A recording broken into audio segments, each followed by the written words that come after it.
A co-parenting dynamic, it is not always easy to navigate, right? Especially for children. They will have a lot of questions. They'll be scared. Here to help us through some of the emotional and logistical challenges is parenting expert Vivian Meraki. Great to have you on today. Thank you. So what does it mean to be a good co-parent? So a lot of people will think about being a co-parent as maybe I have to get it right, maybe we have to get along, but that's really not what it is about. It's actually more about the consistency and the reliability, the follow-through, and clear communication. So I often think of it, especially because emotions can really run high, but a lot of times it's almost like that coworker that you don't get along with, but you know you have to get stuff done. That's really what being a co-parent, a good co-parent, is all about, is working collaboratively to get things done with your co-parent. And some of the things that people are looking at on their screen right now, doing what you say you'll do and sticking to routines and schedules. Exactly, yeah. Establishing that consistency for your kids so that they know what to expect, because predictability helps to remove confusion and helps. And let's talk about fear, because kids are scared, right? Yeah. So you say that clear communication is one of the things that means to be a good co-parent. Yeah, so what can really come up for children is, and we'll talk about it a little bit more and dive in a little bit more, but there's a few things that really come up for them that they're worried about.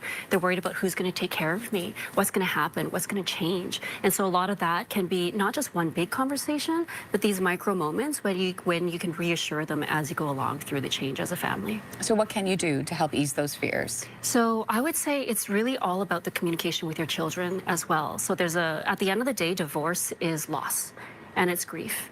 So the best framework that I always recommend to my clients is called the 4 C's.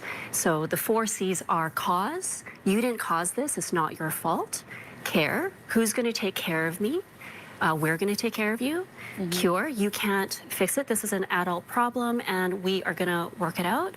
And last one is catch, which a lot of families don't really think about. But when there's loss, sometimes there can be a lens that it feels like I'm expecting the shoe to drop and loss to happen in all areas of my life. So it's not contagious. It doesn't mean that everything is going to be a big loss.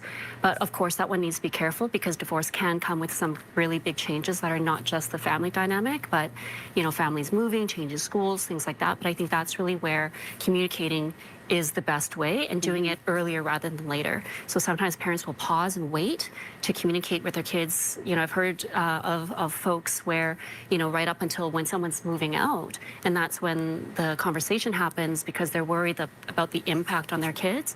But for the kids, it's just like all of us. When we have more notice, then we can adjust and give them a chance to ask the questions and process things. What if your ex-partner is not on the same page? I think that's really where it starts to get into the mediation process. So a lot of times families are going through divorce from a litigation perspective, which really pits people against each other. It's about winning and losing.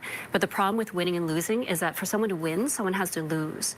And children end up being, you know, kind of like downstream of that. So when one parent is losing, it means the child is also losing something as well. So it's really about how you negotiate apart from the kids and sort out the disagreements as you go. And that's why mediation is often something that, if it's possible, that I suggest, because there is a reason you're getting a divorce.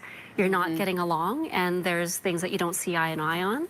But at the heart of it, it's really about finding the common ground, which is often the children.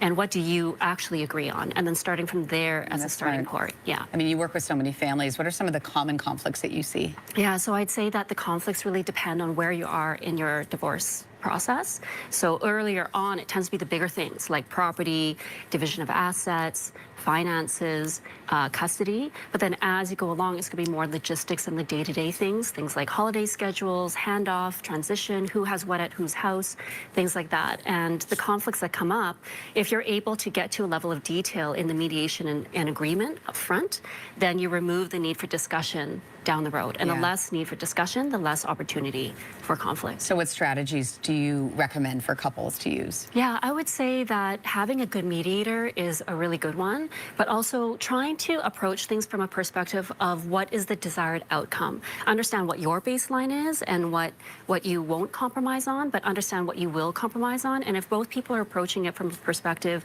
of collaboration and curiosity and openness, to hear each other out, to find a common ground so that the children can thrive, that is far better. This is obviously not in situations of abuse, manipulation, high conflict. That's a very different strategy, and that's actually more parallel parenting than it is co-parenting. All right, a conversation for perhaps another day. Vivian, thank you for coming in. My Appreciate pleasure. it.